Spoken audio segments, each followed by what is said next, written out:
이사야 28장 1절에서 3절입니다. 에브라임의 술 취한 자들의 교만한 면류관은 화 있을진저 술에 빠진 자의 성 곧 영화로운 간같이 기름진 골짜기 꼭대기에 세운 성이여 쇠잔에 가는 꽃 같으니 화 있을진저 보라 주께 있는 강하고 힘 있는 자가 쏟아지는 우박같이 파괴하는 광풍같이 큰 물이 넘친같이 손으로 그 면류관을 땅에 던지리니 에브라임의 술 취한 자들의 교만한 면류관이 발에 밟힐 것이라. 아멘. 1절과 2절과 3절에 다 면류관이라는 말이 나오죠. 1절에도 술 취한 자들의 교만한 면류관은 화가 있다 이랬고 2절에도 그 면류관을 땅에 던진다. 땅에 떨어지겠네요. 3절에 그 술 취한 자들의 교만한 면류관이 땅에 떨어졌으니까 발에 밟힌다 이렇게 표현했습니다. 이 면류관이라는 말은 뭐 영광 같은 거에 해당하겠죠. 사람의 어떤 영광, 자랑거리 아니면 그 사람이 가지는 자부심 이런 거 아니겠습니까? 우리도 이런 면류관 하나씩은 다 가지고 있습니다. 자기가 제일 소중하게 여기는 것 아니면 남들한테 자랑하고 싶은 것 그게 자기 면류관 아니겠습니까? 그런데 원래 우리는 그런 면류관을 가질 수가 없습니다. 존재적으로 원래 그렇다는 거죠. 왜냐하면 우리가 흙이기 때문에 그렇죠. 사람은 원래 흙먼지이지 않습니까? 이게 창조의 원리이지요. 하나님께서 우리를 흙으로 원래 만드셨잖아요. 흙으로 만드시고는 우리를 부르시기를 아담이라 그랬습니다. 그러니까 아담이라는 말 뜻이 흙먼지라는 뜻이잖아요. 그러니 아담이나 하와나 다 아담입니다. 흙으로 만들어졌으니까 하와도 아담에게서 나왔고요. 그러므로 나를 포함한 모든 것을 하나님께서 다 만드셨지 우리가 만든 게 아니기에 우리가 할 수 있는 일도 없고 자랑할 것도 없습니다. 그렇기 때문에 하나님 말씀하시기를 쉬어라 라고 하시는 거죠. 흙먼지니까 아무것도 할 수 없으니까 하지 말아라. 아무것도 하지 말아라. 쉬어라 라고 하시는 겁니다. 그게 나타나는 것이 여러 곳에 나타나지만 아주 직접적으로 나타나는 것이 십계명 4계명이죠. 그 십계명 4계명이 출애굽기 20장 11절에는 이렇게 되어 있죠. 나 여호와가 모든 것을 만들고 일곱째 날에 쉬었으니 너는 안식해라 이렇게 되어 있습니다. 이게 창조의 원리입니다. 하나님이 창조했으니까 너는 쉬어라 라는 거죠. 그래서 4계명이 출애굽기 20장에는 창조를 내가 다 했으니까 너는 쉬어라 라고 이렇게 표현되어 있습니다. 근데 이것이 구원에서도 그렇게 적용되더라는 거죠. 그 구원도 마찬가지인 거예요. 그러니까 우리는 소위 예수님을 내가 믿어가지고 구원을 얻는다고 하지만 사실은 그 내 믿음도 내 것이 아니었습니다.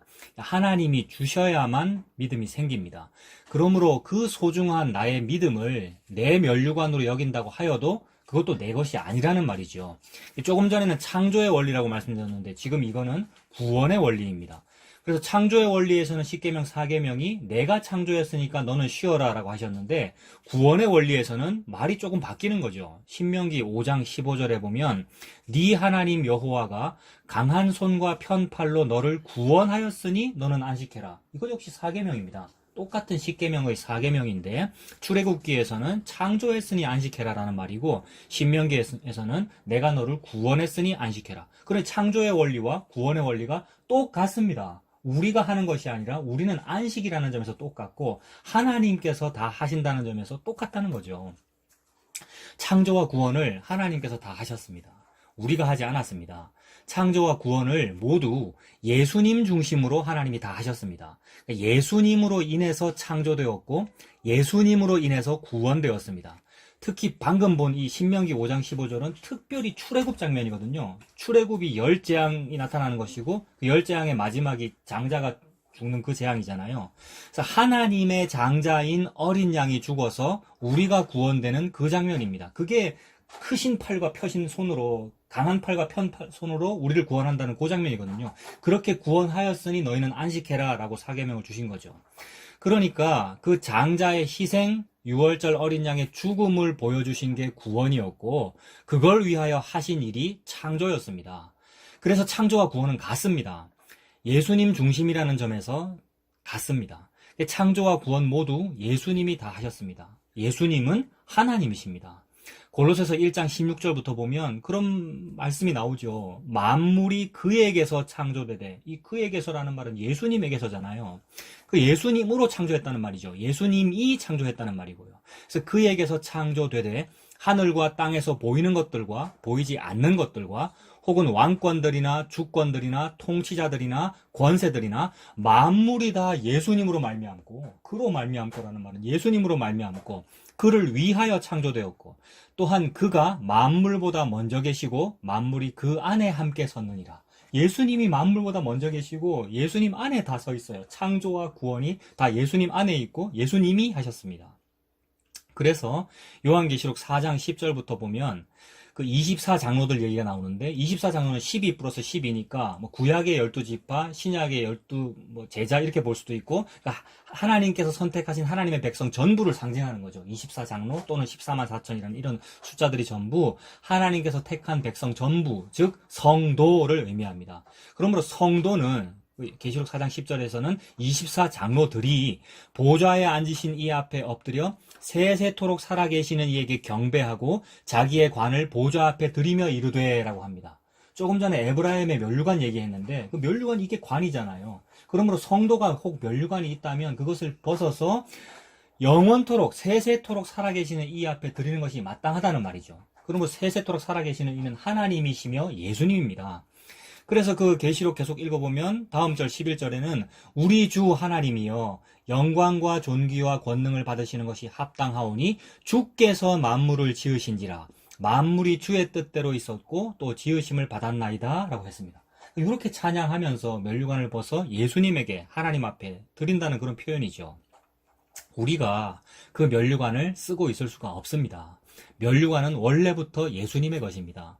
예수님이 맏아들, 즉 장남이잖아요. 예수님이 하나님의 맏아들이고 독생자 아들이시고 장자이시지요. 그런데 어느 날 그 장자에게 씌워져야 될 그 면류관이 장자가 아닌 나에게 주어졌습니다. 그걸 보여주신 장면이 창세기 48장 같은 그런 장면입니다. 이게 뭐냐 하면 야곱이 요셉의 두 아들 므낫세와 에브라임을 축복해주는 장면이잖아요. 근데 너무 이상해요. 이거 어릴 때부터 들어도 이건 무슨 재미있는 옛날 얘기 같고, 팔을 이렇게 어긋맞겨가지고 이렇게 좌우가 어긋맞겨가지고 이렇게 축복해주는 그런 장면이잖아요. 이게 의미가 무엇일까? 신기하기도 하고 재밌기도 하고 그렇단 말이에요. 근데 그 장면이란 말이에요. 팔을 엇바꾸어, 옛날 성경책 표현은 어긋맞겨 오른손을 둘째인 에브라임 머리 위에 얹어준 그 장면입니다. 므낫세와 에브라임은 요셉의 아들이잖아요. 그러니까 야곱에게는 손자가 되지 않습니까?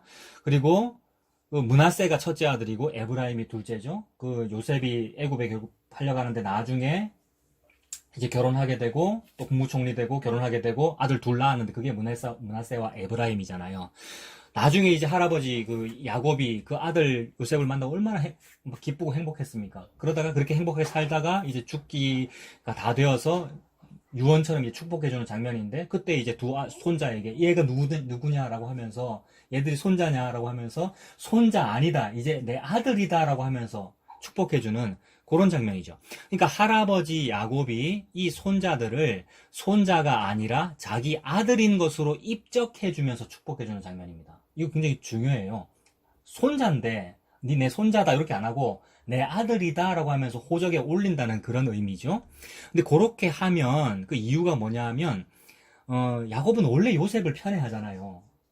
그러니까 이건 은혜입니다. 그 사랑해 주실 수 있는 권리가 있으신 어떤 분이 남들은 미워해 주시는데 나는 편애해 주시면 이거는 은혜라고요. 근데 왜 이렇게 불공평하게 편애를 하는가? 아버지가 잘못했네. 요걸 따질 일이 아니고 어떤 권위가 있으시고 권한이 있으신 분께서 그분 마음대로 누군가를 편애해 주시면 편애를 받는 사람 입장에서는 그걸 은혜라 그런다고요. 나는 편애받을 가치가 없는데 이상하게도 남보다 나를 더 사랑해 주시네? 요런 상황. 이상하게도 에서는 버리시고 야곱을 택하시네? 이런 요 상황. 그 은혜를 험악한 인생을 살면서 깨달은 게 야곱이잖아요. 깨달아 가는 게. 그래서 130여 년 살았습니다만 험악하게 살았습니다라는 그 인생을 통하여 이상하게 에서가 형님인데, 야곱 자기한테는 에서가 형님이잖아요. 자기는 차남이잖아요. 근데 하나님이 언약해 주셔서 큰 자가 작은 자를 섬기리라 하는 바람에, 그러니까 하나님 언약 속에 이미 하나님의 사랑의 팔이 어긋맞겨져 있는 게 나타나는 거죠. 그게 표현되는 거예요. 이 야곱 할아버지의 그 축복과 그 유언 속에서.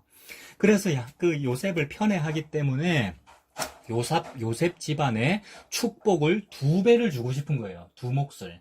그러니까 이 고대 근동 사회에서 축복해 준다라는 것은 눈에 보이는 형태로는 당연히 돈이겠죠. 복을 준다는 말은 돈, 그러니까 땅을 준다는 말이니까 땅을 2배를 주고 싶다. 상속 재산을 2배로 주고 싶다. 그것이 하나님의 복을 어떤 눈에 보이는 형태로는 그렇게 표현이 되는 거죠. 그래서 결국 이러한 어떤 섭리가 나중에 출애굽하고 가나안 땅에 들어갔을 때는 땅을 분배받는데 제비뽑기하여 땅을 받는 그런 장면이 나타나잖아요. 그러니까 땅을 받을 수 없는 우리라는 존재가 땅이라고 하는 눈에 보이는 형태의 어떤 재산을 받는다라는 것이 하나님의 복을 그렇게 표현을 한 겁니다. 그러니까 그 상속 재산, 땅을 야곱이 편애하는 아들 요셉에게는 2배를 주고 싶은 거예요. 2몫을. 그래서 바로 이 부분 창세기 48장의 제일 끝절인 22절에 보면 제 성경책에는 각 주가 숫자 1이 붙어 있어요. 제 성경책에는 창세기 48장 22절에 각 주 1 숫자 붙어 있는데 그 밑에 보면 한 몫을 더 준다라고 되어 있어요. 그러니까 세겜 땅을 하나 더 준다라고 되어 있는데 그게 각 주에는 한 몫을 추가로 더 준다라는 표현이라고요. 그렇다면 요셉에게 2배를 준다는 말이 되잖아요. 요셉만 아들로 입적시키면 요셉에게는 요셉 한 명이니까 한 몫만 줘야 되는데, 근데 요셉을 지우고 요셉이 아니라 므낫세와 에브라임이라고 호적에다 2 이름을 써버리면 요셉 집안에 2 몫을 주게 되는 거잖아요. 그러니까 아버지 입장에서는 자기 사랑하는 아들 요셉에게 2배를 주고 싶어서 그러는 거예요. 그 말은 11번째 아들인데, 거의 막내나 마찬가지인데 11번째 아들인데 장남으로 본다 이 말입니다. 고대 근동 사회에서 장남에게는 2배 이상 주는 법이죠. 우리나라 동양 문화에서도 마찬가지죠. 장남을 더 대우하고 장남에게 재산 상속을 더 해주는 이유는 왜 그렇습니까? 동양 문화에서는 제사 모셔야 되니까 그런 거잖아요. 그러니까 우리 쪽 문화에서는 그런 게 있는 거예요. 장남도 사랑하잖아요. 그래서 마찬가지로 하나님의 복을 이렇게 주고 싶다라는 말은 장자로 여긴다는 그런 의미가 됩니다.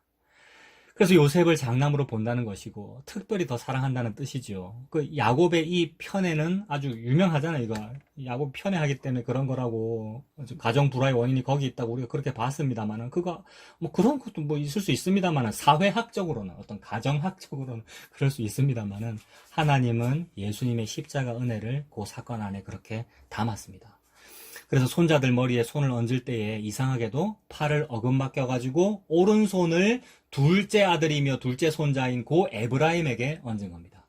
이것은 에브라임이라는 그 차남을 첫째로 여긴다는 것이고, 오늘 본문하고 연결하면 에브라임 머리에 면류관을 씌웠다는 그런 의미가 되죠.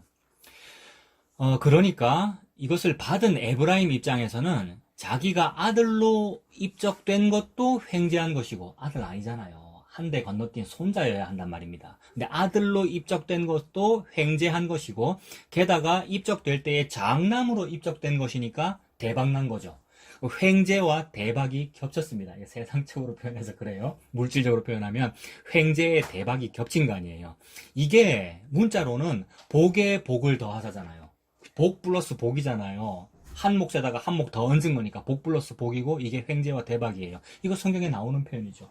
야베스가 이 복을 받고 싶어서 기도했고, 우리가 그거 너무 좋아서 막 복음성가로 만들어 불렀잖아요. 주께서 나에게 복에 복을 더하사. 역대상 4장 10절에 나오는 그 야베스의 기도입니다. 근데 그게 이루어져 버렸어요. 그러니까 이 축복을 해주고 싶으신 분의 편애로 말미암아 공짜로 저절로 된 게 복에 복을 더하사입니다. 이게 신약에서는 뭡니까? 은혜 위에 은혜로라 라는 말입니다. 은혜가 복이거든요. 돈이 복이 아니고. 그래서 은혜 위에 은혜가 한 몫 플러스 한 몫입니다. 은혜 위에 은혜로라는 말씀이 요한복음 1장 16절에 나오잖아요. 무슨 얘기할 때 나옵니까? 예수님 얘기할 때 나옵니다. 예수님께서 세례 요한이 예수님을 보고 보라 세상죄를 지고 가는 어린 양이로다, 하나님의 어린 양이로다 라고 할 때 그 예수님이 오신 게 은혜고, 말씀이 육신이 되신 분이 예수님이다, 우리가 눈으로 보게 된다, 세상에 눈에 보이는 형태로 하나님이, 그게 은혜 위에 은혜라는 말이죠. 전부 예수님과 성육신과 십자가를 설명하기 위하여 하나님이 복도 그렇게 사용하시고, 몫을 2배를 준다는 말씀도 하나님께서 그렇게 쓰시는 거죠. 여기에서도 그러니까 하나님은 예수님의 복음을 그렇게 설명하고 계십니다. 우리는 하나님의 아들로 입적될 수가 없습니다. 그런데 그분의 은혜로 우리가 아들이 된 거죠. 12지파가 된 거잖아요. 에브라임 므낫세는 12지파 되면 안 되잖아요. 요셉만 한 지파로 올라가야 되는 거잖아요. 근데 그게 2배가 되어 에브라임 지파 하나 되고 므낫세 지파 하나 된 거 아니에요. 그러니까 당당히 12 중에서 하나씩 지분 차지하는 거잖아요. 이 지파가, 그 사람들은 손자들이기 때문에 지파가 아닌데, 그게 12지파가 된 겁니다. 영원히 여호와의 총회에 들 수 없는 이방인인 우리 이방인이잖아요. 단군의 후손이고요. 근데 그분 맘대로의 권한으로 자녀가 되어버렸습니다. 한국 사람뿐만이 아니라 모든 이방인이, 유대인을 포함하여 모든 사람이 다 요런 원리로 12지파가 되는 거죠. 그래서 룻이라는 여인은 모압 여인이지 않습니까? 모압이라는 그 민족은 말씀에 영원히 여호와의 총회에 들 수 없다고 그랬습니다. 율법에도 그러하고 신명기 23장 3절에도 그러하고 느헤미야 13장 1절에도 그렇습니다. 모압은 영원히 여호와의 총회에 들어갈 수 없다.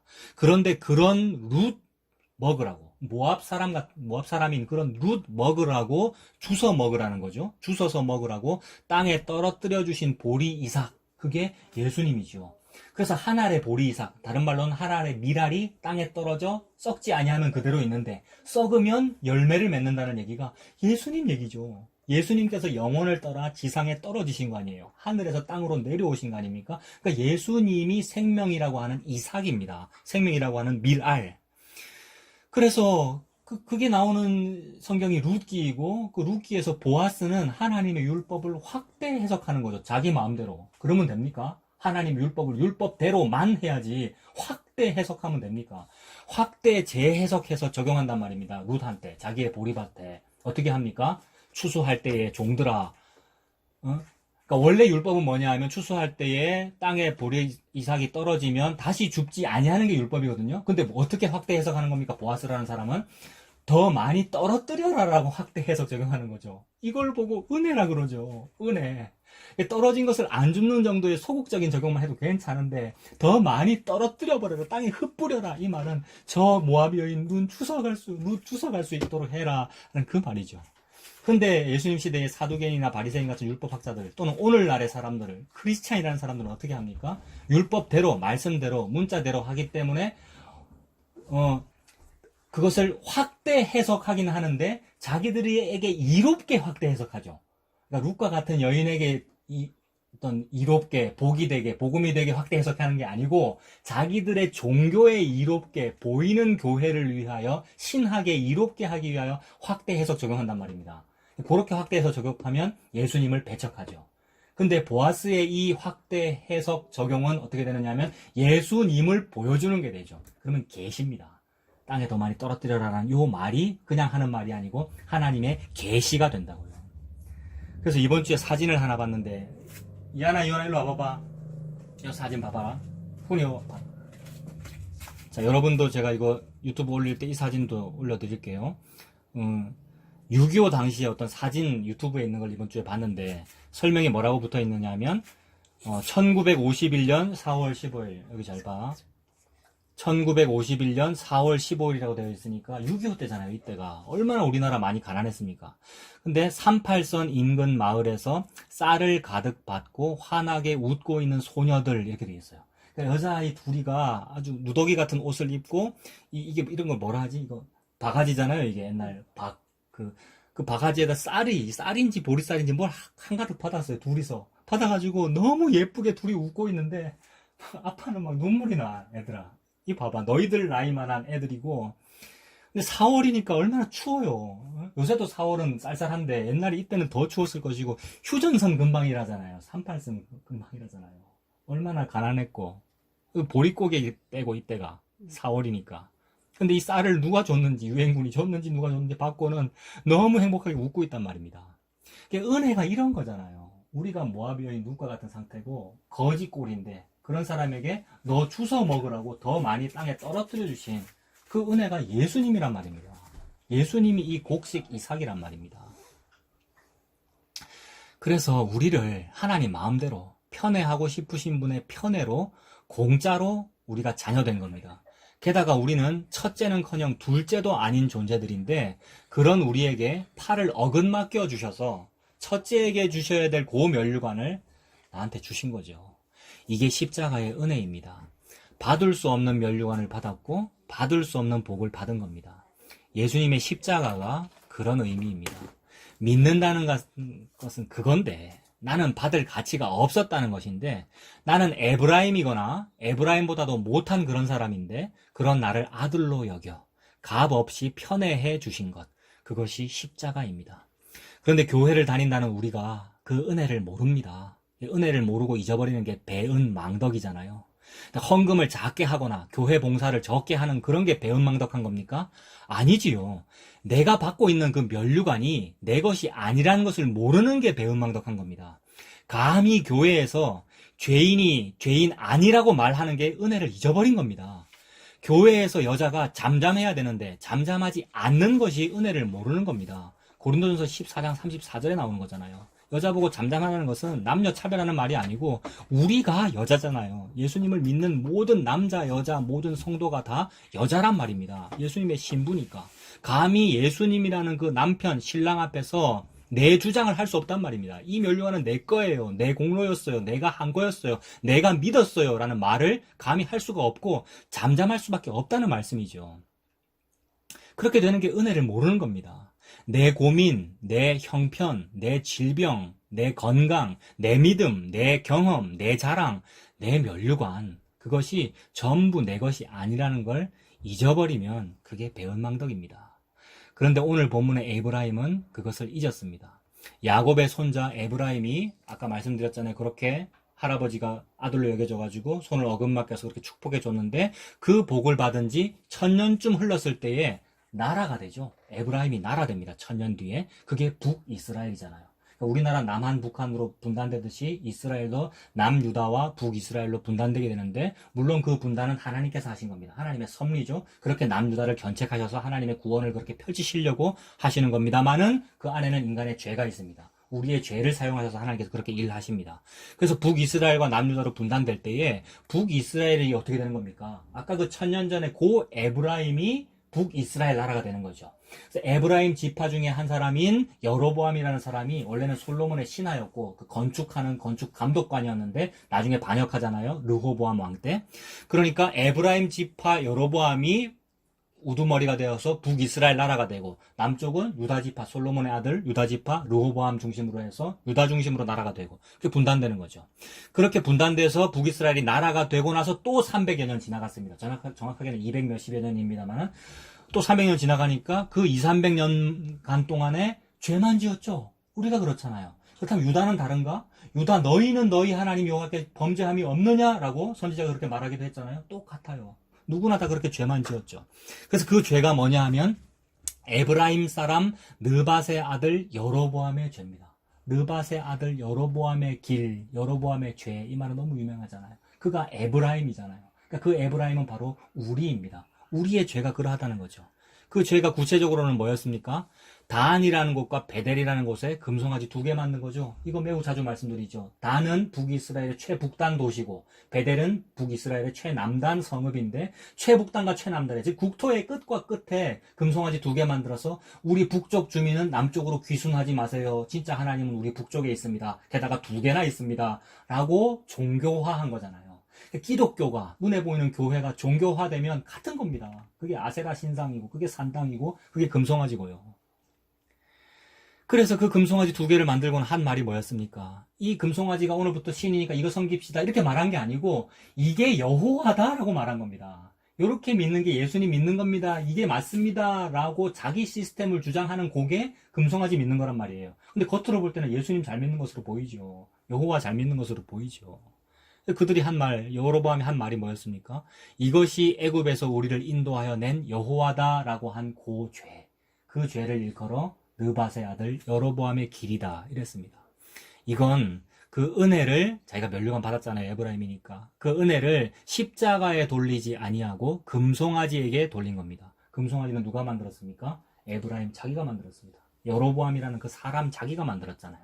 크리스찬이라는 성도 그 사람이 만든 것 그게 맞습니다라고 하는 게 그게 죄죠. 구원을 예수님에게 돌리지 아니하고 내가 만든 무언가에게 돌리는 것 그게 죄입니다. 그래서 결국 BC 722년에 북이스라엘이 먼저 망하죠. 아수르한테. 그게 에브라임이잖아요. 그 에브라임이 아수르한테 망합니다. 오늘 본문은 그 얘기입니다. 이사야 선지자는 그 에브라임 망한다는 얘기를 하는 거잖아요. 1절에 보면 에브라임의 술 취한 자들의 교만이라 했는데 그 술 취한 자들의 교만한 그 면류관은 화 있을진저 술에 빠진 자의 성 곧 영화로운 관같이 관이 영화로운 관이고 면류관이잖아요. 그 관같이 기름진 골짜기 꼭대기에 세운 성 꼭대기에 세웠으니까 매우 높은 것이고 영광스러운 것이고 높아 보이는 것이고 좋아 보이는 것이고 보암직하고 먹음직한 것이고 면류관이죠. 그래서 그 세운 성이요 쇠잔해가는 꽃 같으니 화 있을진저 점점 시들어가는 꽃 같답니다. 이게 화무 11홍 아니겠어요? 권불 10년이고요. 그래서 그런 교만, 술 취한 자들의 교만 같은 그런 면류관을 하나님께서 꺾어버리시겠다는 거죠. 그러니까 에브라임이 그렇게 은혜를 잊어버렸다는 것은 그게 술에 취했다라고 이렇게 지금 표현하고 있죠. 1절에는. 술에 취하면 자기가 누구인지를 모르게 되는 것 같습니다. 옛날에 우리 아버지도 알코올 의존, 내가 알코올 중독이라고 저희 표현합니다만은 그 의사는 진단서에는 알코올 의존이라고 쓰더라고요. 그게 이제 우리가 보통 말하는 알코올 중독이죠. 그 알코올 중독이었던 우리 아버지가 그랬습니다. 평소에는 너무 나를 이뻐해 주시고 자상한 그런 분인데 술만 먹으면 다른 사람이 되더라고요. 아버지 얘기할 때마다 옛날 생각이 떠오릅니다만은 옛날에는 늘 이게 트라우마였고 나쁜 기억밖에 없었는데 2005년에 우리 아버지 돌아가셨잖아요.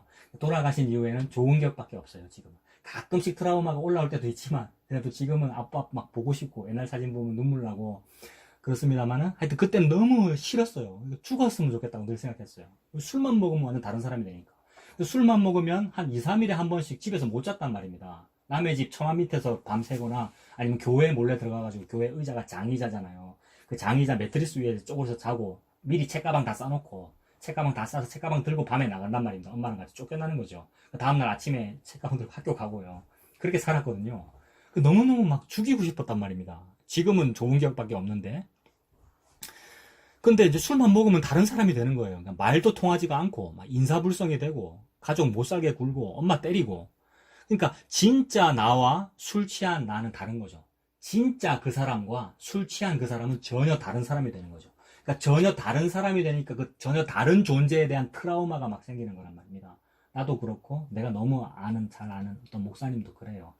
그분도 나랑 똑같은 트라우마가 있는데, 그러니까 술 취한 나라는 사람보다 그러니까 술 취한 나라고 하는 그 사람이 진짜 나보다도 더 용감합니다. 그죠? 술 먹으면 다 용감해요, 사람들이. 막 막말하고 막 행동하고.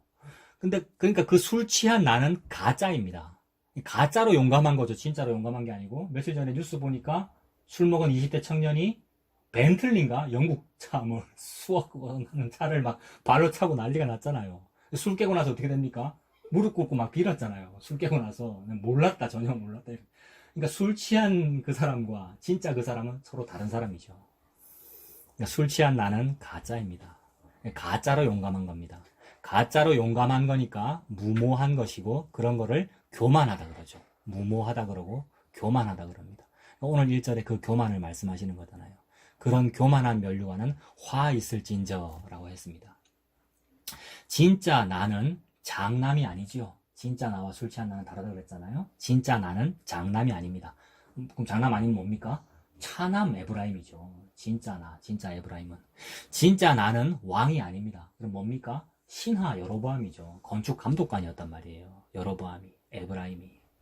진짜 나는 의인이 아닙니다. 의인이 아니고 뭡니까? 죄인 차경민이죠. 죄인 여러분이고요. 그런데 술에 취하니까 다른 사람이 되어버렸습니다. 마치 원래부터 장남인 양, 원래부터 왕이었던 양, 또는 원래부터 복음 아는 사람인 양, 의인인 양, 내가 행동하더라는 거죠. 선지자인 듯, 또는 입법자나 재판관이나 된 듯, 입법자와 재판관은 한 분 하나님 뿐이신데, 그러므로 창세기 11장에 나오는 그 사람들만 바벨탑을 쌓은 것이 아니라 예수님 믿는다는 우리 역시 바벨탑을 쌓고 살고 있습니다. 내 바벨탑, 내 면류관, 그게 오늘 보면 1절에 나오는 꼭대기에 세운 성이여 그거 쇠잔해 간다 이렇게 말씀하시죠. 쇠잔해 가는 꽃 같으니 화 있을진저 라고 말씀했습니다. 이 술에 취한다는 것은 누룩하고도 관련이 있지 않겠습니까? 효모, 누룩이 들어가야 술 되는 거 맞죠? 그 술 만드는 원리 그거 맞습니까? 누룩이 들어간다는 말이 성경에 누룩 얘기 자주 나옵니다만은 술도 떠오릅니다. 누룩하면 술이 떠올라요.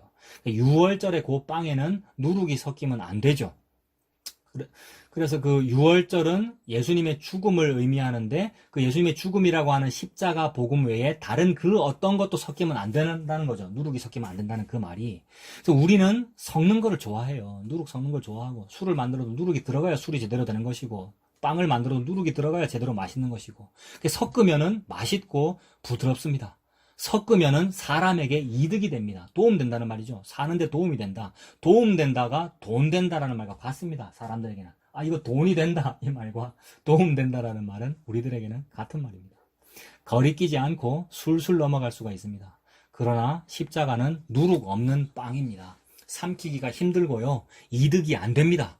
거리끼고 미련하고 고난이 따릅니다. 그래서 디모데후서 1장 8절에 복음과 함께 고난을 받으라 그랬잖아요. 고난이 없는 복음을 받는 것이 아니고요. 복음과 함께 고난을 받으라 이렇게 말씀했죠. 예수님의 십자가에 아무것도 섞지 않고 얘기하면 대부분의 사람들이 싫어합니다. 배척하고 밀어냅니다. 그게 고난이지요. 그런데 십자가에다가 사람의 행함을 조금이라도 섞으면 다수의 사람들이 좋아하더라고요. 그게 받아들일 만하게 들리거든요. 넘어갈 수 있어요. 설교를 그냥 넘어갈 수 있다고. 아, 이건 들을 만하다라고 이렇게 넘어가신다고요. 누룩이 섞인 겁니다. 술에 취한 것이고요. 그게 교만입니다. 십자가만으로 부족하기에 사람의 행함을 좀 섞어야 되겠습니다 라고 나온 거죠. 예수님께서 좀 많이 모자라셔서 제가 좀 돕겠습니다 라고 한 겁니다. 감히 그게 누룩을 섞는다는 의미이죠. 그게 술이라는 의미입니다.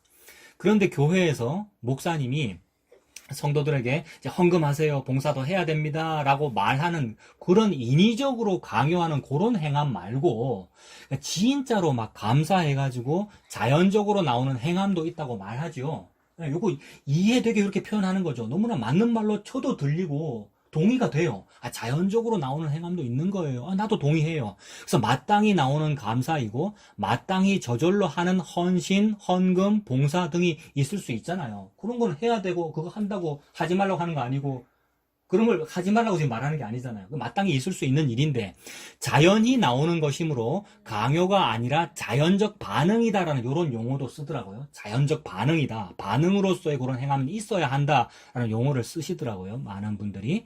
예수님의 십자가가 감사해서 자연적으로 나오는 반응이 있어야 합니다라는 설교를 저도 종종 듣습니다.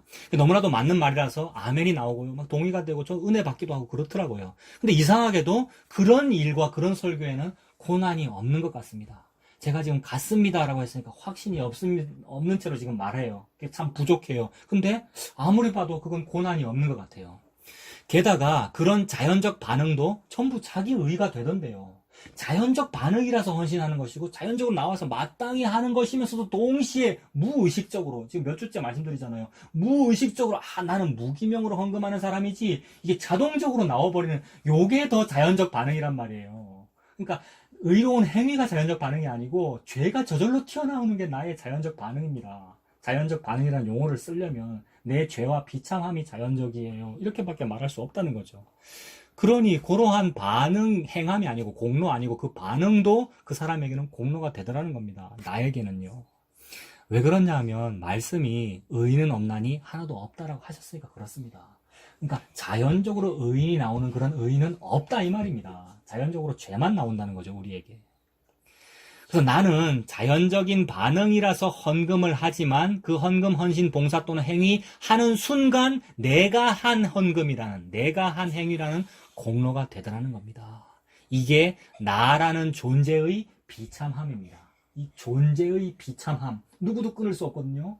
존재 자체가 비참한데 그 비참한 존재가 한 의로운 행위가 뭐가 의롭겠어요. 그 자체가 비참함이란 말이에요. 그래서 하이델베르크 요리문답 같은 것은 우리의 죄와 비참함에 대해서 말하기 때문에 그 죄와 비참함을 강조하면 강조할수록 누구만 높이게 되는 거냐면 유일한 구원의 길인 예수님만 높이게 되는 그 원리거든요. 그래서 예수님의 십자가를 말하기 위하여 우리의 존재의 무가치함을 말하는 것이 웨스터민스터 신앙이고 하이델베르크 요리문답이니까 그게 개혁신앙이에요. 진짜 개혁주의는 그거란 말이에요. 개혁신앙이라고 하는 것, 즉 종교개혁 또는 복음이라고 하는 것은 예수님을 그렇게 말씀하는 거죠. 이게 우리의 존재의 비참함이에요. 내가 만약에 이 비참함에서 벗어날 수가 있었다면 예수님께서 십자가에서 죽으실 필요가 없었어요.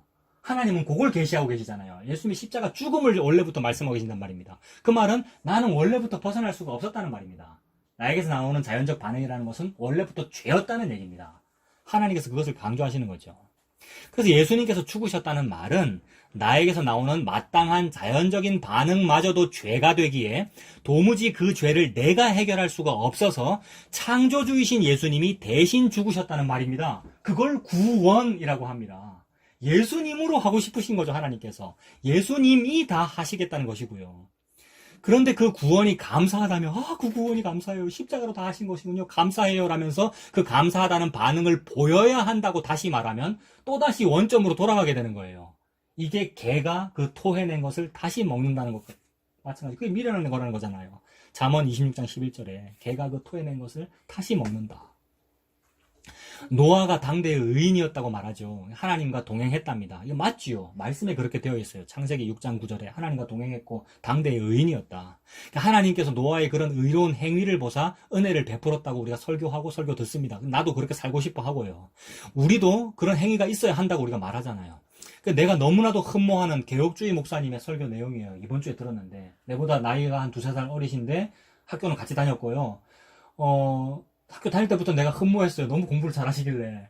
그래서 막 저기 하란인가 어딘가 유학 갔다 오셨고, 네, 열심히 유튜브에서 듣는데, 참 개인적으로는 미안한데 내가 이런 말 하는 게. 근데, 너무 개혁주의이고 훌륭하신 분인데, 설교 내용은 이거예요. 노아가 당대의 의인이었고, 하나님께서 그 의로운 행위를 보사 은혜를 베푸셨으니, 오늘날 하나님 믿는 우리도 그 의로운 행위가 있어야 한다는 그 얘기입니다.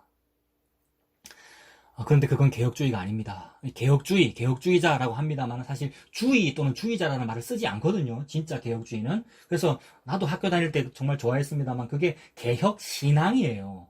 영어 번역도 개혁신앙이거든요. 왜냐하면 개혁주의는 이즘을 배격하기 때문에. 이즘이 우리나라 말로 주의잖아요. 그래서 개혁주의라는 말은 사실 틀린 말이고 개혁신앙인데 진짜 개혁신앙이라는 것은 개혁된 믿음을 말하는 거잖아요. 신앙. 그거 복음을 말합니다.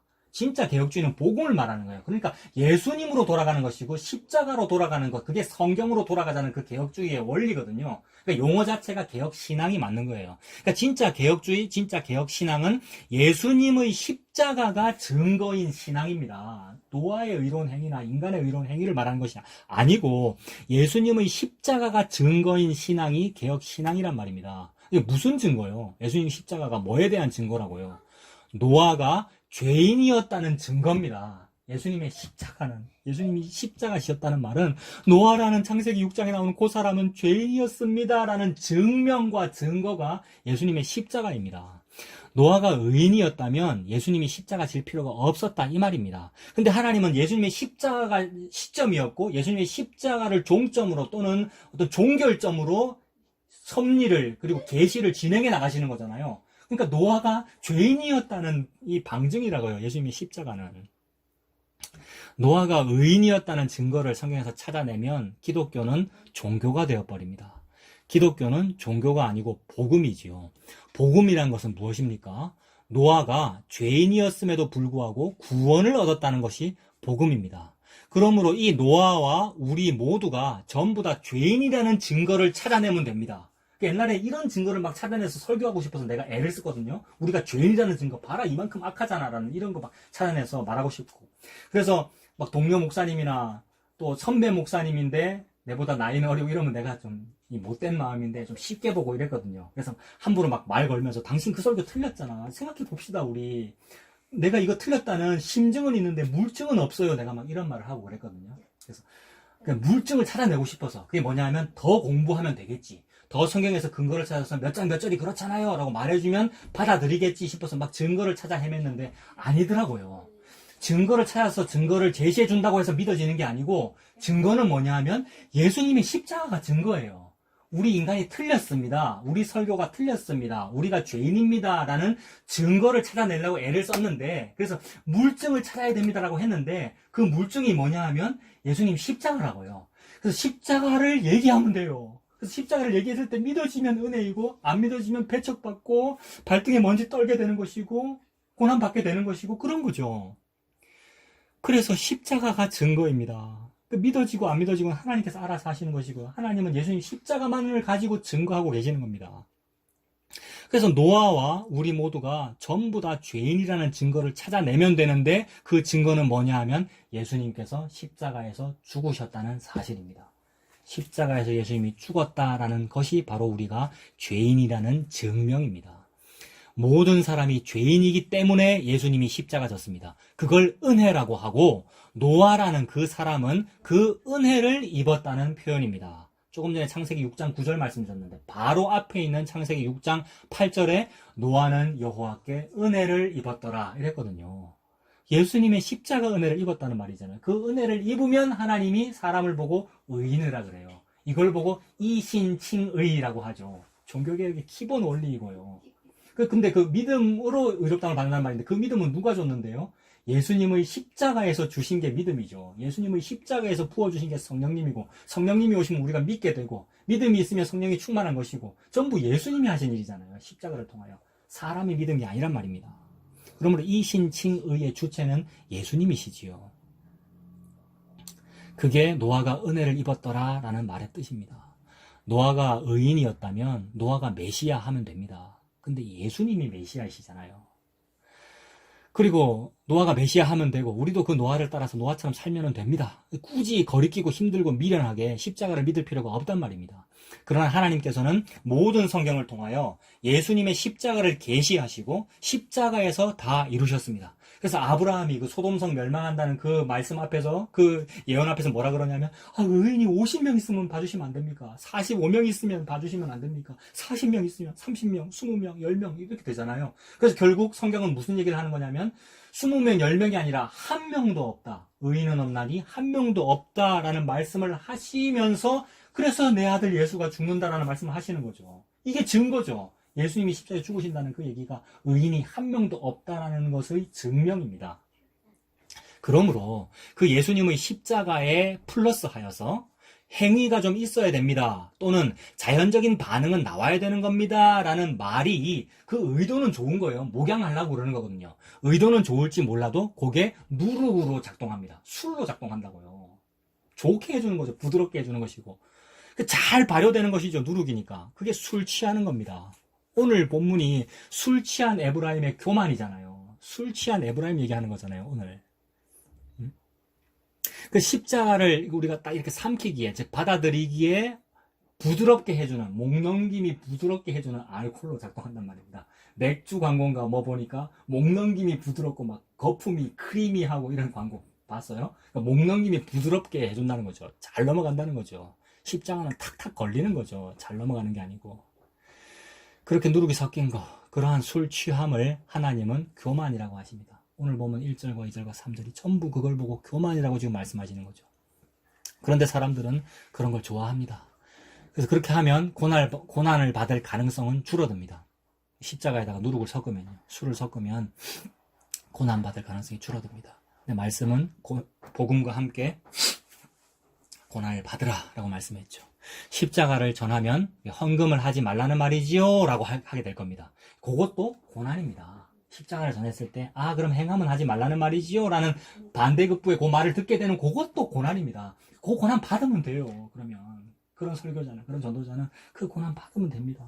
내가 그렇게 말한 적이 없음에도 불구하고 그러한 반대급부를 받게 되는 것도 고난이므로 그 고난 받아가면서 십자가 얘기하면 되죠. 우리가 복음 전하고 가면 되잖아요. 우리가.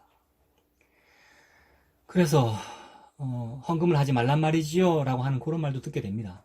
저 사람이, 저 설교자가, 저 성도가 우리 보고 헌신, 헌금, 봉사하지 말라고 합디다 라는 말을 듣게 될 겁니다. 그게 고난입니다. 그런데 예수님이 그런 말을 들었거든요. 옛날에.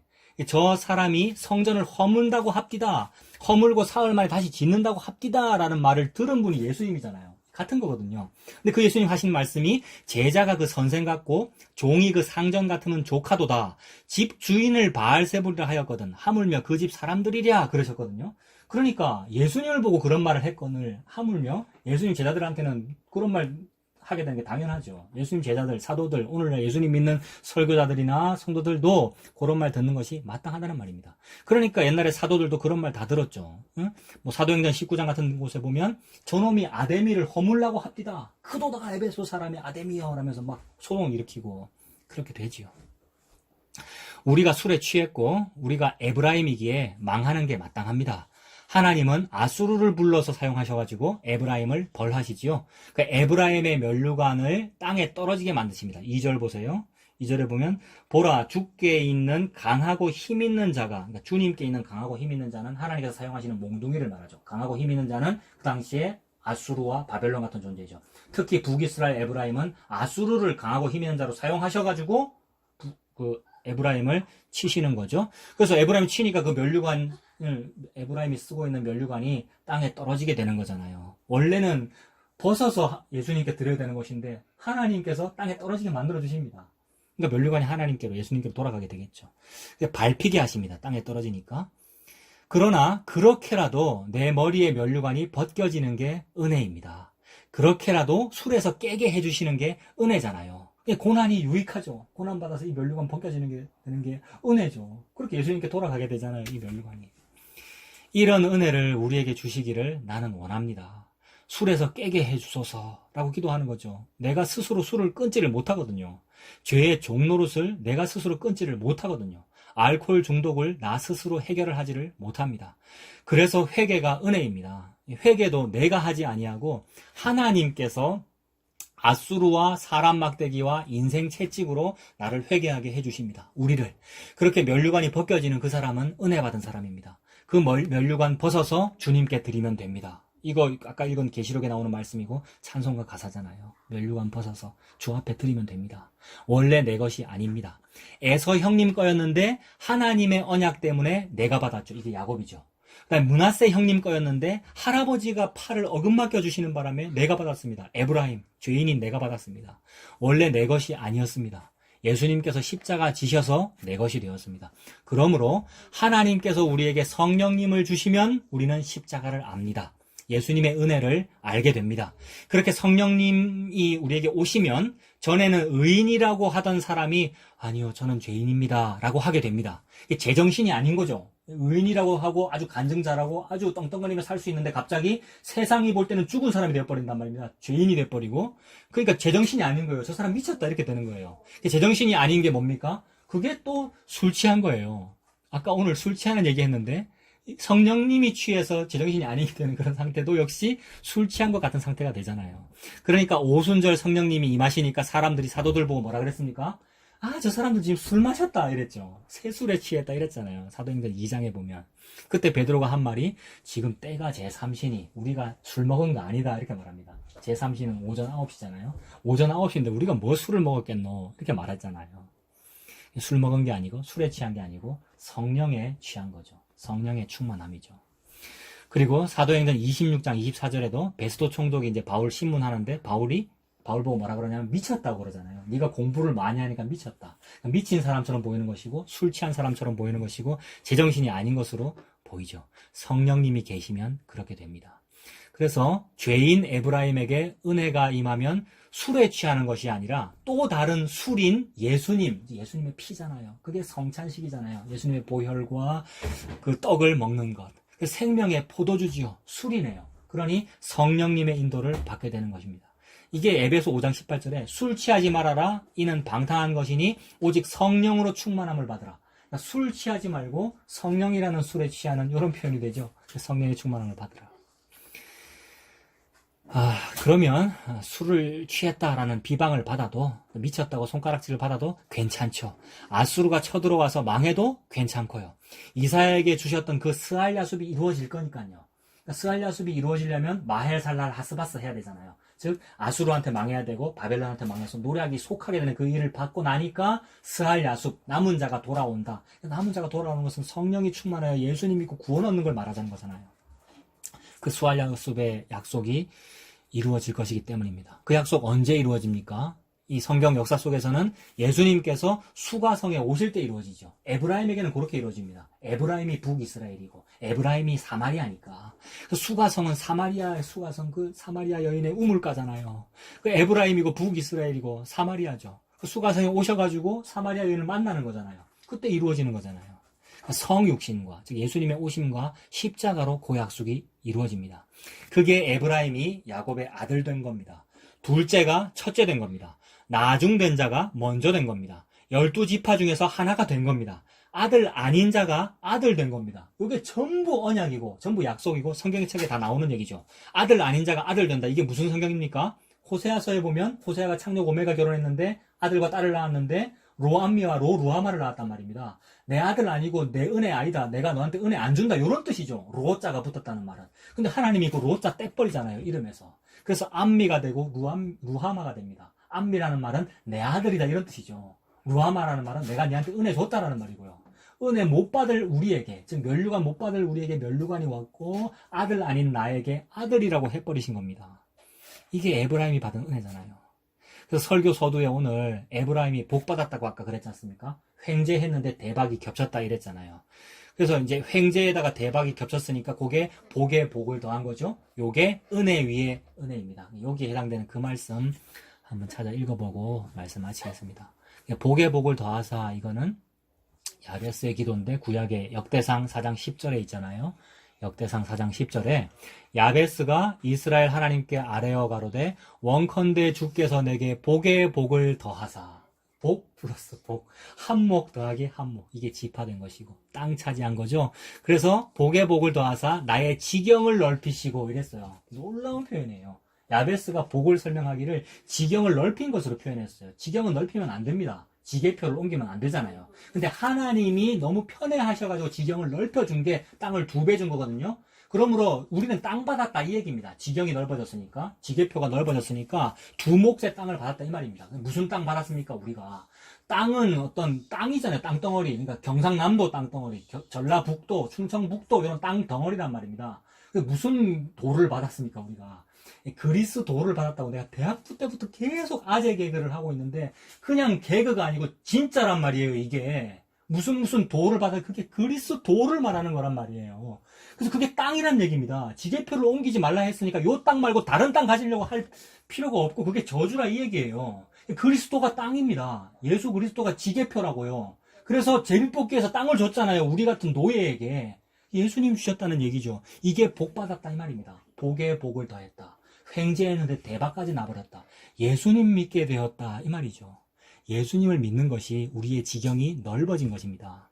그래서 야베스가 계속 기도하죠. 주의 손으로 나를 도우사 나로 환난을 벗어나 근심이 없게 하옵소서. 어떻게 된 게 환난이 벗어난 겁니까? 예수님 믿어진 게 환난 벗어난 겁니다. 예수님 믿고 있는 게 근심이 없는 거예요. 근데 솔직히 생각해 보세요. 예수님 믿고 있는데 근심이 훨씬 많습니다. 옛날보다. 근데 그게 근심이 없는 겁니다. 그게 근심이 훨씬 많고 십자가의 길이고 괴로운데 웃고 있잖아요. 바울과 실라가 노래 불러요. 깡다우가 세서 노래 부르는 거 아니라 그랬죠. 진짜로 노래가 나온다는 거잖아요. 그게 환난 벗어난 것이고 근심이 없는 겁니다. 예수님을 믿는 것이. 그랬더니 하나님이 그 구하는 것을 허락하셨더라 이랬죠. 야베스의 기도에. 기도 응답받았네요. 허락하셨더라. 허락이 뭡니까? 예수님 십자가가 허락입니다. 하나님이 진리를, 은혜를, 복음을 사람에게 준 행위, 이런 걸 보고 시전하신다 이렇게 표현하죠. 인터넷에 보면 젊은 사람들이 하나님이 뭔가를 보여주신 것, 현현하셔서 이렇게 현시하신 것, 그 사건이 뭐냐면 예수님 십자가예요. 그게 허락이에요. 하나님이 허락하시는 바람에 예수님 십자가라는 그 사건을 통하여 휘장이 찢어진 거죠. 하나님이 사람에게 허락된 거잖아요. 도저히 접근할 수 없는 길이, 이게 시온의 대로가 열린 것이고 지성소로 가는 길이 열린 것이고, 이게 야곱의 사닥다리이고 인간의 바벨탑으로는 도달하지 아니하던 하늘의 문에 우리가 들어가 있는 상태, 예수님 십자가입니다. 이걸 구원이라고 그러고 이걸 허락이라고 그러고 이걸 화목 제사라고 하지요. 십자가로 다 이루신 것이 바로 그 지성소라고 하는, 즉 천국, 하나님 나라라고 하는 흔들리지 않는 나라입니다. 이건 어디 나옵니까? 히브리서 12장 28절. 히브리 12장 28절에 그러므로 우리가 흔들리지 않는 나라를 받았으니, 흔들리지 않는 나라를 받았은즉 은혜를 받자. 이로 말미암아 경건함과 두려움으로 하나님을 기쁘게 섬기지. 그러니까 은혜 위에 은혜니까 흔들지 않는 나라 받은 게 은혜고 그 위에 또 은혜를 받자 이랬어요. 이 복 위에 복입니다. 그래서 이로 말미암아 경건함과 두려움으로 하나님을 기쁘시게 섬길지니라고 했으니까 섬겨야 되잖아요. 하나님 섬겨야 되잖아요. 섬기는 게 뭡니까? 예수님의 그 십자가 은혜를 받는 것이 하나님을 기쁘시게 섬겨드리는 그 일입니다. 예수님을 믿는 게 하나님을 섬기는 겁니다. 그래서 요한복음 1장 16절에 요한복음 처음 시작하는 부분에 이 말씀을 하는 거잖아요. 예수님을 보고 하시는 말씀이 우리가 다 그 예수님의 충만한 데서 받으니 은혜 위에 은혜로라 라고 했습니다. 예수님을 믿는 우리가 이 은혜 위에 은혜로 사는 우리 모두가 다 되기를 바랍니다. 기도하겠습니다. 하나님 아버지, 에브라임은 술에 취했습니다. 바로 내가 누룩이라고 하는 그 술에 취했습니다. 그래서 우리가 교만하지요. 그러므로 나의 이 죄, 나의 교만을 스스로 끊을 수가 없는데 하나님의 은혜로 팔을 어긋맞겨 주셔서 나에게 그 은혜를 주시니, 끊게 하시니 그 은혜를 감사합니다. 그래서 그 술과 그 죄에 취하는 것이 아니라 이제는 성령님에 취하여, 즉 성령의 충만함을 받아 은혜 위에 은혜로 살아가는 우리가 되도록 하나님 인도하여 주시옵소서. 예수님 이름으로 기도합니다. 아멘.